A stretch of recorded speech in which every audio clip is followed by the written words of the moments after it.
L'innovation sur Europe 1. Bonjour Anissé Mbida. Bonjour Dimitri, bonjour à tous. Alors ce matin, une prouesse médicale et scientifique, on a réussi à soigner une femme qui souffrait de dépression sévère et ce, avec un simple implant cérébral. Oui, une petite électrode posée sur le crâne avec des petites impulsions électriques et la dépression a totalement disparu, ce qui est une première.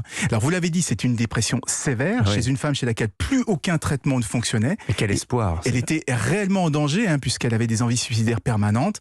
Mais après le traitement, sa vision du monde a totalement changé. Elle expliquait même avoir ri pour la première fois en 5 ans. Oh là là. Et il faut vraiment savoir que la dépression, c'est une maladie extrêmement complexe. Jusqu'ici, on n'arrivait pas à la guérir. On pouvait simplement limiter les symptômes avec des médicaments ou de la thérapie. Et encore, puisque 30% des dépressifs, comme cette femme, ne sont plus réceptifs à aucun traitement. Eh bien, quand plus rien ne fonctionne, désormais, il existe la stimulation cérébrale. Voilà, si on avait encore des doutes sur le lien entre le corps et l'esprit, maintenant c'est clair. Comment ça fonctionne exactement cet implant ? Un peu comme un pacemaker. Vous savez qu'un pacemaker, ça va corriger le rythme cardiaque anormal. Eh bien là, on va corriger une activité cérébrale anormale en stimulant le cerveau justement avec des électrodes. Ça permet de traiter les symptômes de la dépression pile au moment où il se manifeste, avec des résultats qui sont là instantanés.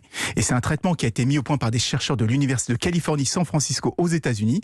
Alors évidemment, un résultat positif chez un seul patient, ça ne garantit pas le succès d'une thérapie, mais d'autres essais cliniques sont déjà en cours. Bon, malgré tout, il faut se faire implanter une électrode sur le cerveau pour se faire soigner. Ça, c'est pas très engageant. Exactement. C'est d'ailleurs le principal souci de cette thérapie. Elle est extrêmement invasive puisqu'il faut passer par une chirurgie à crâne ouvert. Mais même à ce prix, je peux vous dire que beaucoup de malades sont prêts à prendre le risque s'ils peuvent retrouver le goût de la vie. Merci Anissé Mbida.